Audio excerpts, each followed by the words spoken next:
When I reflect on this past year and the strength and the joy that Hawaiki has given to our community, it would be the fact that it is a community hub that is living, breathing reflection of what Kaikohe is and always will be. We are in Hawaiki, which is a community sports hub for Kaikohe. This has been in the pipeline for the community for countless years, and I guess what this has brought to the community is a sense of belonging. Like, we've had kapahaka here, we've got volleyball, we've got netball on a Thursday night. This place is packed, got the canteen going, there's food being sold out of the canteen, there's basketball on Wednesday nights, there's pickleball on a Monday night. You come down here and this place is a vibe.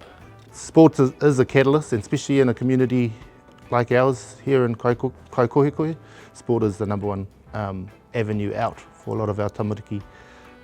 So creating this space for them to be able to explore those opportunities, those sporting opportunities, and develop their skill set just enables them to go further.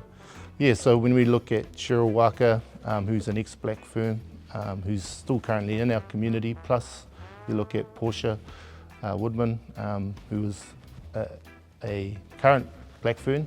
They're living examples of what can come from sports. This is what this facility is about, is creating that next generation of sporting athletes and successful athletes, because, as I said, that's one of the main pathways for our tamariki in this community.